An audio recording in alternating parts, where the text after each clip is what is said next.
Greetings and welcome to Beacon Unitarian Universalist Congregation. To our members, friends, and everyone joining us in our virtual congregation on YouTube today.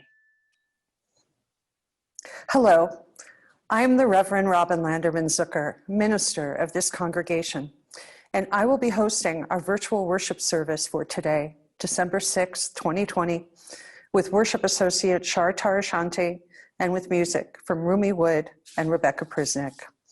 We're glad you're here and that you have made Beacon Unitarian Universalist Congregation a part of this day in your spiritual life. Our congregation is spiritually open and intentionally inclusive. Whoever you are and whomever you love, you are always welcome here, and we will joyfully marry you here too. Our members and friends bring many interests, theologies, and viewpoints to our door. And here we trust you will find a common desire for meaningful community and spiritual growth and for relevant religious exploration in a framework with very, very flexible borders. Membership in this congregation is open to anyone who chooses to walk with us in the spirit of love, the search for truth, and the pursuit of justice. As I light the chalice, the symbol of our free faith, I invite you to light your own chalice or candle at home and join in the response words you will see on your screen.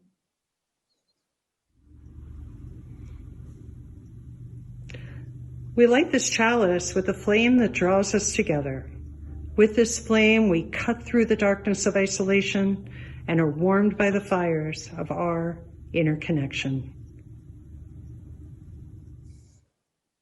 The mission and covenant of Beacon Unitarian Universalist Congregation expresses our values and our vision of ourselves as a gathered community in the world.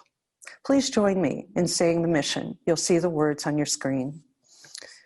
The mission of Beacon Unitarian Universalist Congregation is to be a welcoming community that embraces diverse thought and belief and builds a just, peaceful, and compassionate world. Love is the spirit of this church. The quest for truth is its sacrament, and service is its prayer. To dwell together in peace, to seek knowledge and freedom, to serve humanity in kindness. Thus do we covenant. And now Char has some opening words for us. Our opening words today are from Carl Seberg. Let there be joy in our coming together this morning. Let there be truth heard in the words we speak and in the songs we sing. Let there be help and healing for our disharmony and our despair. Let there be silence for the voice within us and beyond us. Let there be joy in our coming together. Please join me in singing, Sing and Rejoice.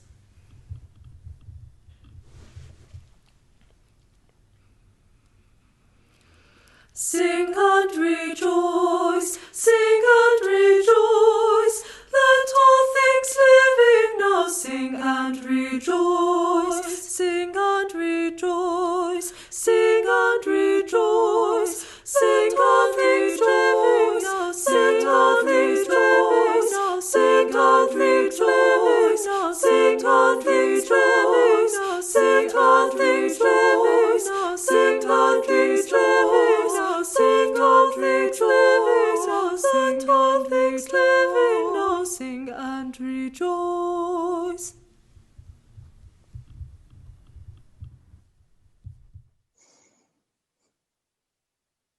Now is the time in our service when members and friends are invited to share a personal joy or sorrow in the supportive fellowship of this community. Today we are having a watch party, so we will be breaking for some live joys and sorrows. And when you see the joys and sorrows slide on your screen, if you aren't part of the watch party, I hope you'll speak your joys and sorrows into that space. We also will be sharing live joys and sorrows every week at the post-service gathering on Zoom. And the links for watch parties and post-service gatherings and so many more things can be found in our e-news. And you can subscribe to the e-news through our website, www.beaconuu.com. You can also send me your joys and sorrows by email, and I can speak them during the service. So today, we just have some general joys and sorrows to lead into our live sharing. As usual, a stone for all of us as we not only continue to move through this pandemic and all the ways it has affected us, but we are also entering the holiday season. And for some, the inability to be with loved ones is going to make this an even bluer season than it might be. This is a stone for us to hold one another, reach out to one another, be patient with one another and with the situation.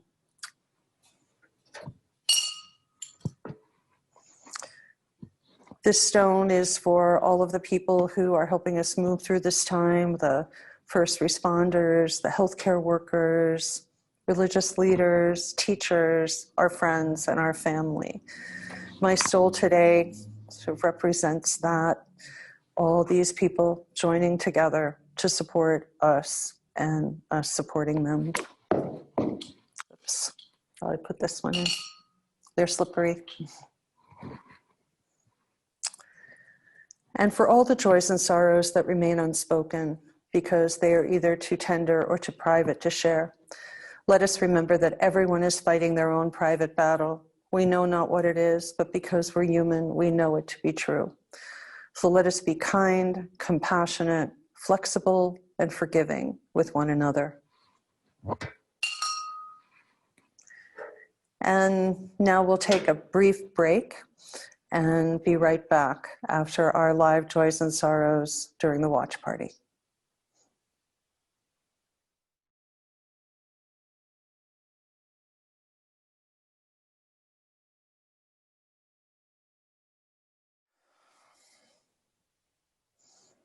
It was so good to be with some of you just now during the watch party, sharing live joys and sorrows. And now I want to invite everyone into that quiet place where we share some intentional breathing, some meditative words and music, and some silence together. So first, I invite you to put your feet on the floor and uncross your arms and put down whatever you're holding. Close your eyes and just breathe. That's all. Stop and feel, breathe, and allow. Breathe in 4 beats through your nose, and then breathe out 5 or 6 beats through your mouth in a steady stream, seeing where you can create spaciousness and peacefulness inside yourself. We so need that right now. Places, oasis of peace within us and around us, if possible. So let's just breathe. 4 in, 5 or 6 out with intentional breathing, trying not to think about things you need to do, just feeling and opening up.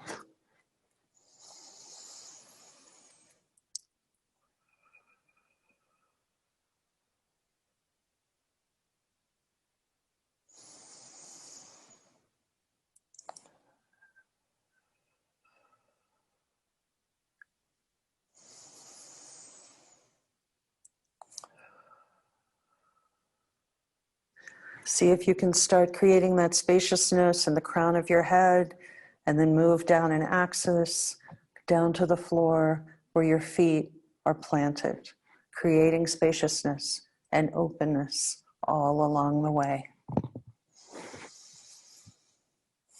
Breath can be our sanctuary and our portable first aid. Just breathe.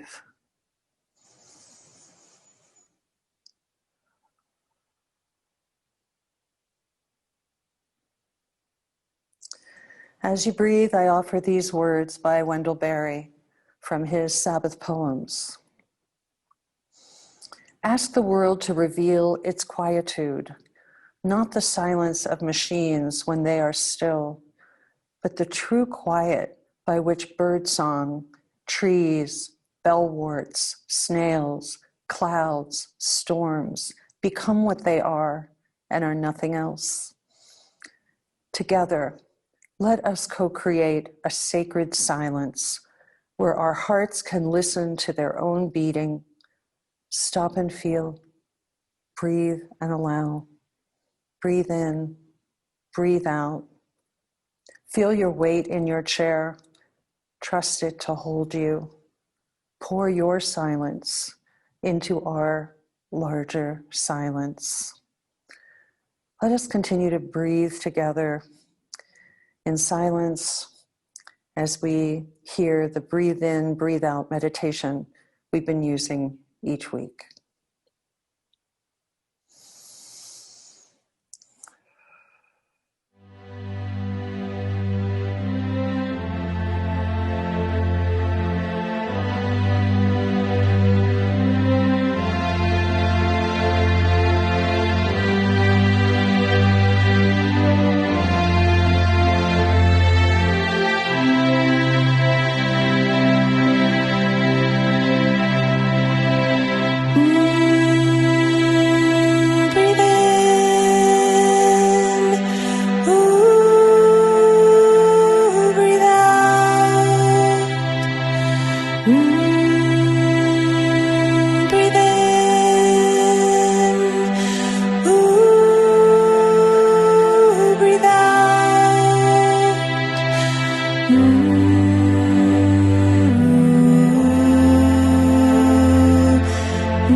Our reading for today is Beat of Life by Arthur Graham, written in 1961.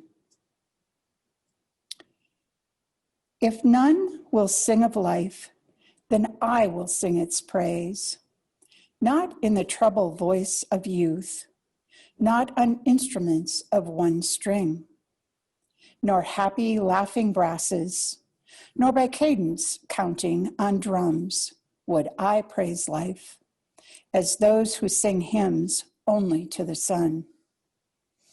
Forgetting nature in torment, humans in agony, I would sing soft and sad, surging with emotion, remembering pain, fear, death. Those swamping morasses and seedbeds too, where courage, life, and growth begin to bloom, and humans in sweat quivered at what they saw, and spoken verse, ballad, and epic. Recounting glory, learning self, hailing life as the deep surge to be, singing in deep voice the hymn which extols restless beings tense with destiny.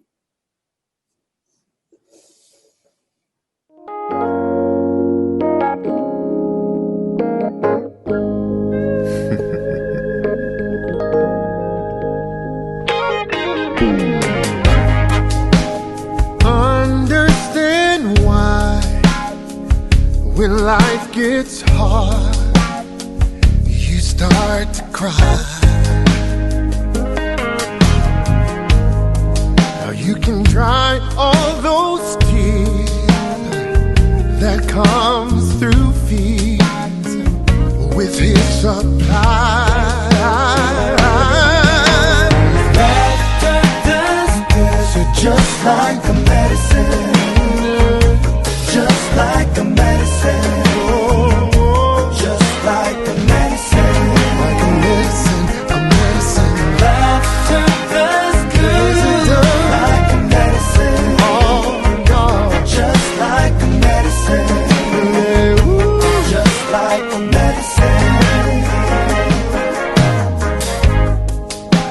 tomorrow may bring one or two things that you don't like. And if it does, you can rise above, and win the fight. One way to win it is Just like a medicine, just like a medicine, just like a medicine, just like a medicine. Keep on laughing. Laughter does good. Like a medicine, just like a medicine. And it works, y'all. Just like a medicine.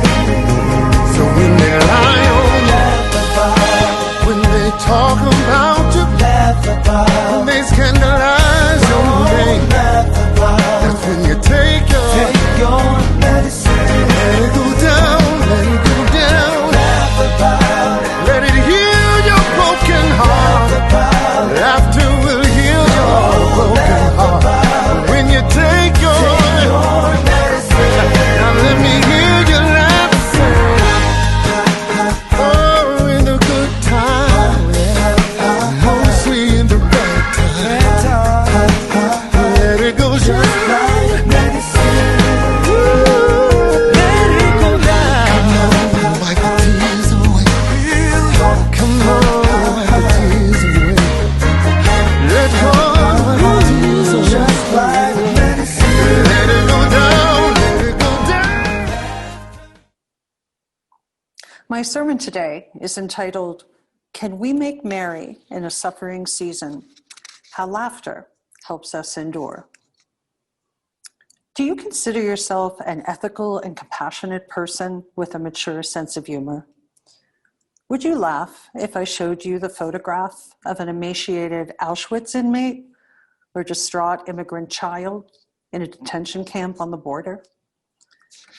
Would a harrowing account of the end stages of COVID induce a chuckle? How about witnessing the callous schoolyard or Twitter bullying of an unpopular kid? And lastly, can you imagine laughing at the events of September 11th or Hurricane Katrina? I venture to say that the answer to all of these above questions is a resounding no. Yet, what if I showed you a clever meme or GIF or cartoon related to one of these hot topics? Might that tickle your funny bone? Just now, December 6, 2020, America is understandably not in the mood for hilarity. You know, the litany of realities we're facing. And now, in early December, many are anticipating a bluer holiday season than usual. A newspaper headline recently went so far as to proclaim that the age of irony may actually be dead this time. Local comedy clubs are closed temporarily. None other than Jerry Seinfeld has lamented that it's nearly impossible to think funny these days. So this morning, I offer up this rhetorical question. Can we laugh again? Can we make merry in a suffering season? Well, I certainly hope so. Yes, of course we can and should laugh again, not while forgetting those in agony or nature in torment, but rather, in the words of our reading earlier, laughing soft and sad, surging with emotion, remembering pain, fear, and death. Woody Allen has said that comedy is tragedy plus time. Well, we're 9 months into this pandemic. Is that enough time? There is still nothing comedic about the shattering of normalcy, the financial cataclysm, or the loss of loved ones, not to mention all the racial violence and social turmoil of the past year. But the beat of life goes on, and laughter can provide us with grace notes along the way. For instance, a recent New Yorker cartoon showed two people on Zoom. She says, "I thought I'd never laugh again, And then I saw your jacket. Oh yes, let's laugh again. Absolutely. But let's also pause to think about comedy and humor, irony and satire, why we laugh, when we shouldn't, and how laughter can numb us and how it can help us, support us, and enable us to endure. Laugh if you can, writes the philosopher Henri Bergson. But should we? Certainly, one can laugh at everything, and even the prohibition of laughter would be ridiculous. It's an instinct. It begins in infancy. Yet there are ethical limits to laughter, voluntary self-limitations of which one should be aware, precisely because of all the tempting possibilities which laughter offers. To be moral, one cannot place laughter above good and evil. So how then might we understand and embrace our moral imperative to refuse to laugh, particularly at savage pop culture and entertainment or crass jokes at the expense of the weak or the victimized? Let's explore this together. As a relatively youthful, optimistic nation, America loves to laugh. In the 1930s, for instance, laughter became a trait that distinguished democracies from dictatorships. How long is it since a laugh has been heard on a public platform in Germany or Soviet Russia, asked a New York Times editorial in 1939, at the same time that the comedian Bob Hope championed humor as a potential weapon for American GIs? When Hitlerism and fascism and Tojoism have set in, they take with them their sense of humor, and its ready infection is being spread through countries and people they visit. America loves to laugh, and our laughter wears many moods and faces. It expresses every shade of emotion and feeling. Just as there are experiences so foolish, so terrible, so tragic, that we can only laugh in helpless frustration, so there are experiences so wonderful that laughter brings tears of joy to our eyes. And so our moods can be measured by the quality of our laughter. In fact, you can weigh the condition of an entire people by observing what makes them laugh. In our case, everything from Don Rickles to Chris Rock, from South Park to The Simpsons. And in this respect, humor is no laughing matter. It is one of the most important tools we have in coping with the serious problems and events in life.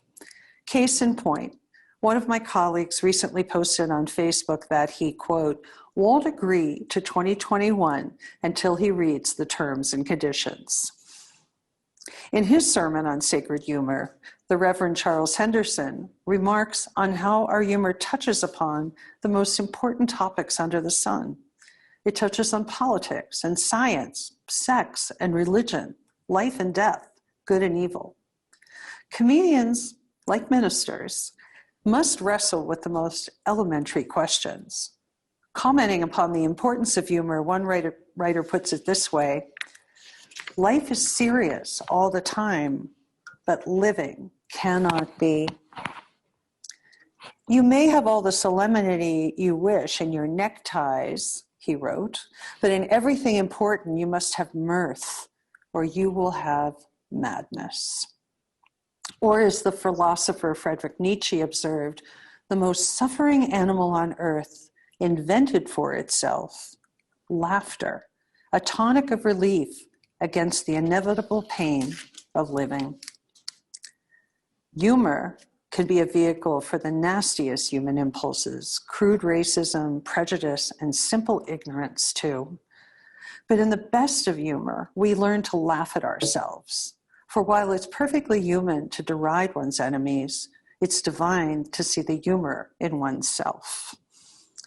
One of the very first steps on the road to spiritual maturity is learning to laugh at our own mistakes.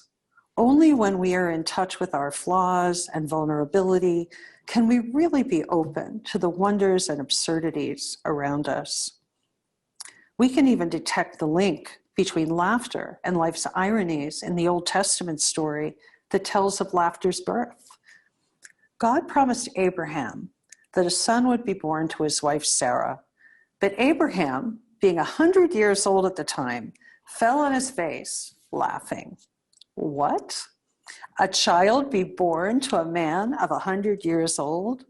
Good one, God. When 3 mysterious strangers repeated this promise to Sarah, she laughed too. This was laughter born of irony. But when the baby was actually delivered, Sarah said, God has made laughter for me. Everyone who hears my story will laugh with delight. Who would have said that Abraham and Sarah could have children?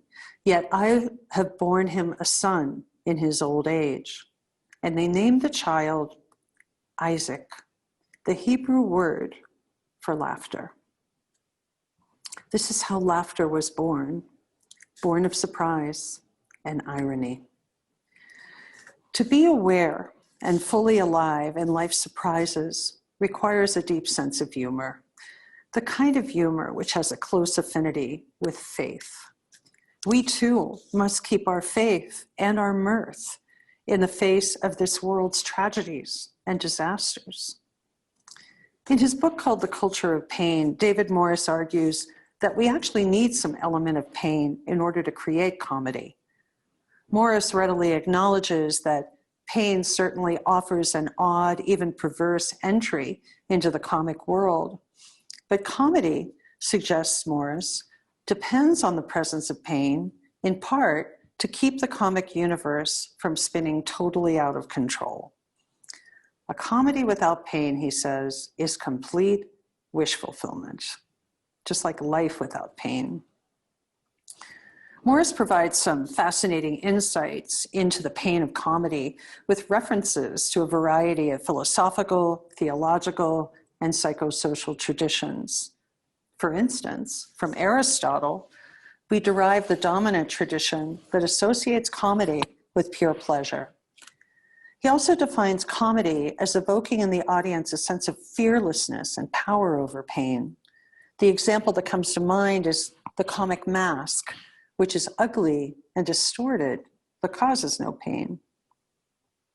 On the other hand, Plato gives us the normally unacknowledged tradition that understands comedy as pleasure shot through with the inevitable traces of pain.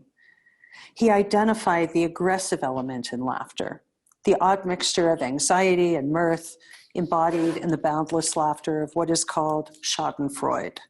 It's a German word, which means taking comic pleasure in other person's pain. It's pleasure with a menacing edge. To keep this menace under control, Plato argues that laughter and ethics, as well as laughter and reason, they belong together.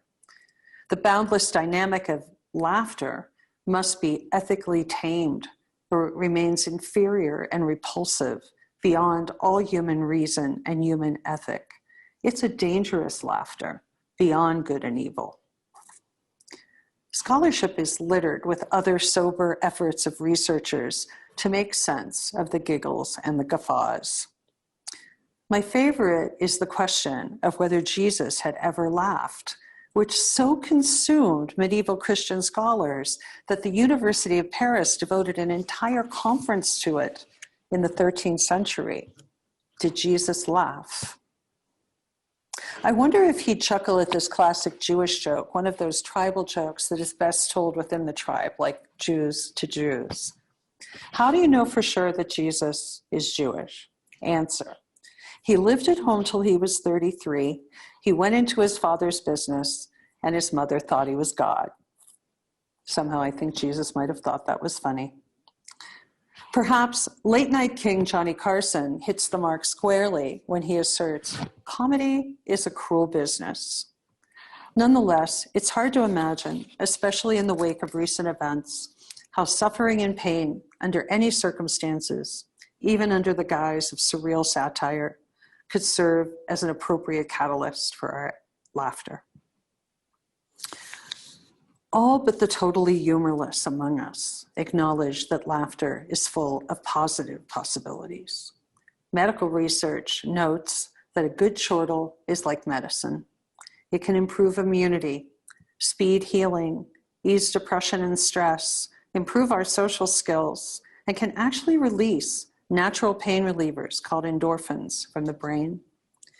Even medieval physicians advised the patient should avoid all sadness and worry, bring joy and happiness to him by means of all those things he will find delightful.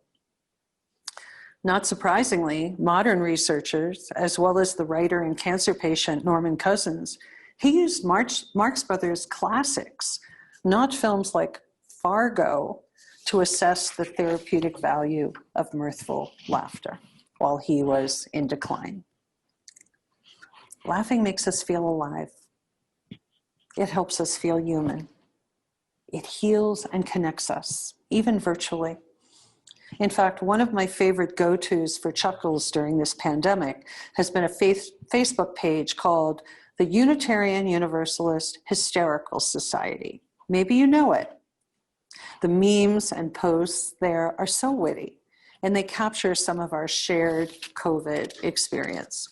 For example, the Corona Lisa with her gray roots showing because she can't get to the salon. A ventriloquist noting that, well, at least his job has gotten easier. A man in a dog collar being told by his pup that it'll keep him from touching his face. A travel tour of one's house. A reconfigured bookstore for the pandemic. A promise of emotional support Canadians. And this duo on a moped with a stack of eggs.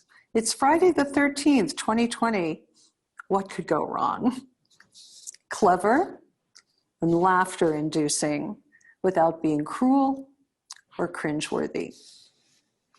Yes, jokes in a society can be liberating, but they can also be repressive and subject the members of a group to pressure to conform. How often do you recall laughing as a result of group pressure and not wanting to be a spoil sport? Not joining in laughter is criticized sometimes as being sanctimonious, too serious, even condescending. Yet at times, this kind of mob mentality laughter can seem unbearable, the false, intoxicated freedom of a society of Philistines.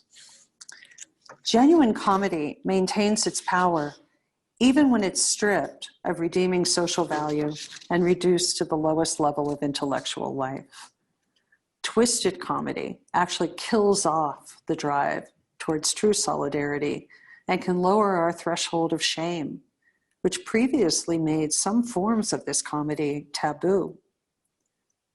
I didn't know this until I was researching this sermon, but the German people, systematically stripped of healthy shame under Nazism, literally laughed themselves to death through an anti-Semitic leisure time propaganda operation called Power Through Joy. This malevolent mirth made the work of the executioners all the easier. Once again, we are faced with the ethical question, can we endorse or even tolerate jokes about subjects like the Holocaust, the AIDS epidemic, this pandemic, Hurricane Katrina, or the Twin Tower disaster? It's been widely reported how laughter helped concentration camp inmates survive the brutality of Auschwitz. The famed writer Viktor Frankl calls humor the soul's weapon in the fight for self-preservation. And others suggested that if we can't laugh at life's darker side, then we are doomed.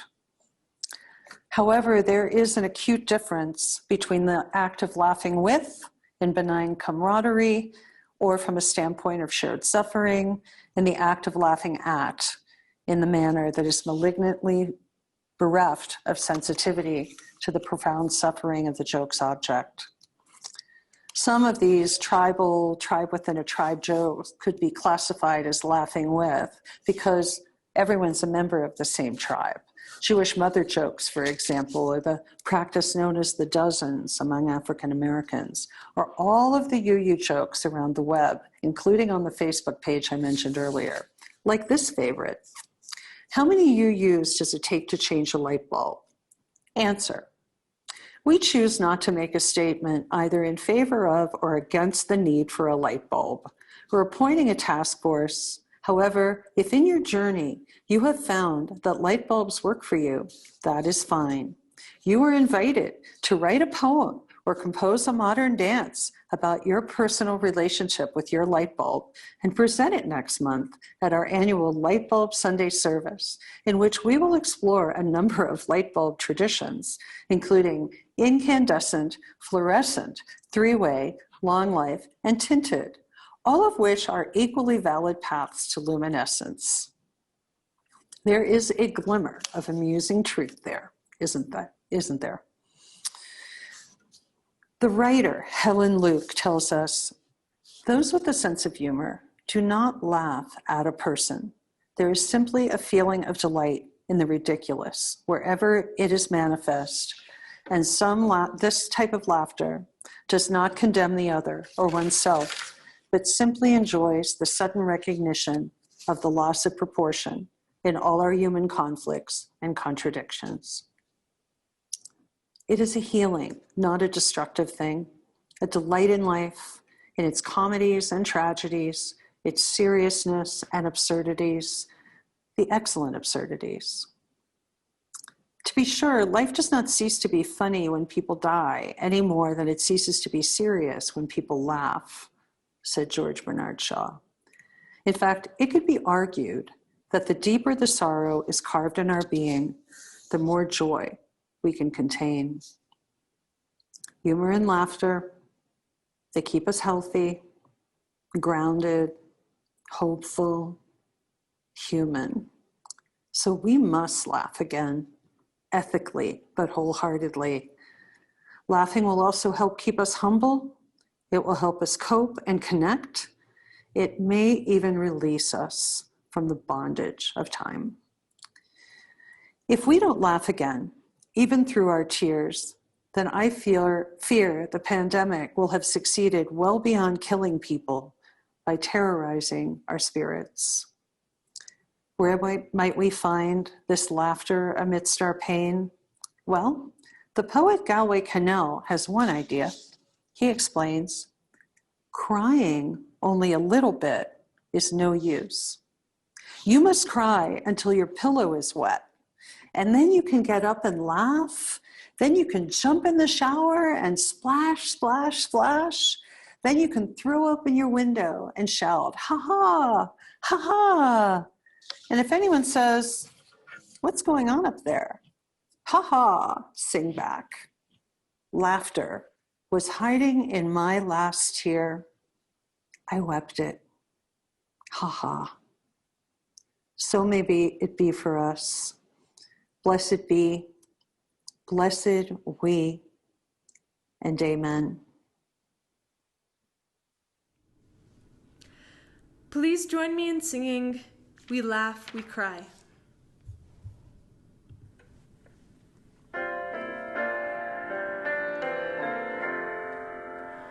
We laugh, we cry, we live, we die, we dance, we sing our song.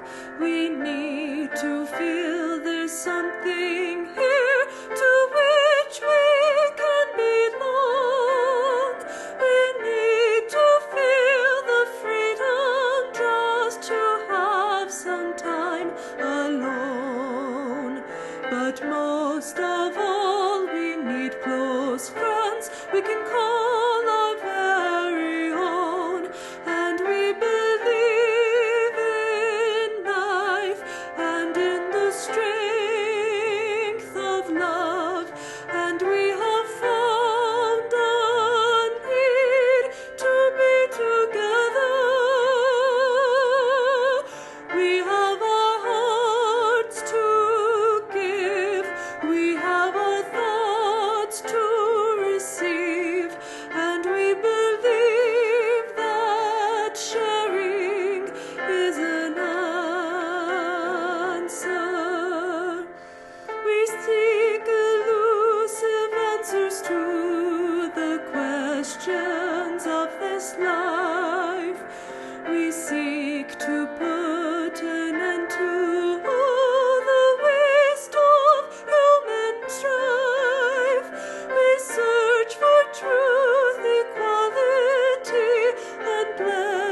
peace of mind.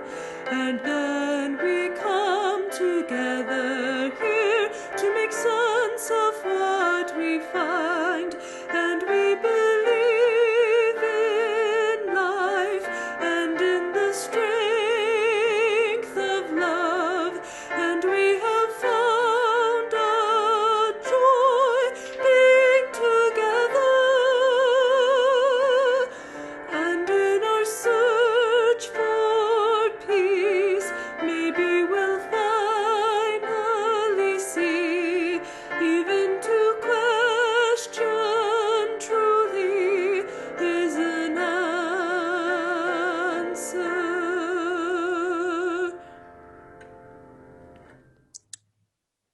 The spirit of generosity and gratitude flows through Beacon.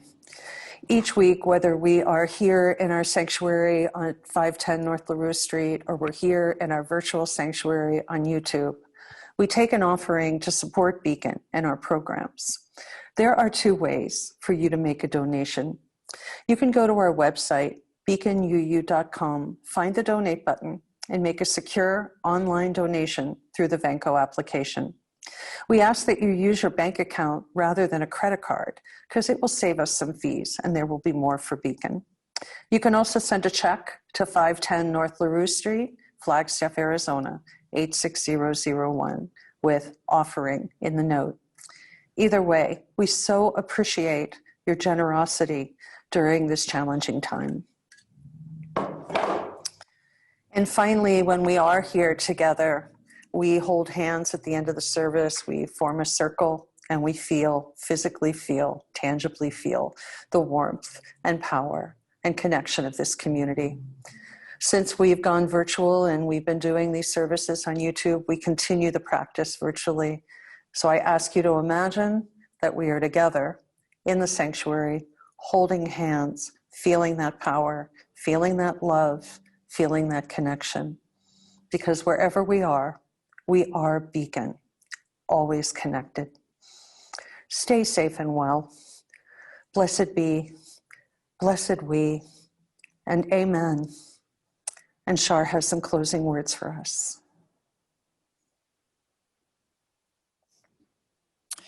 Our closing words today: someday we will leave work and let laughter ring, by Paul Warren. Someday, drop everything, leave work, and let your laughter ring. Go collect the people you love and hit the road with the sunshine above.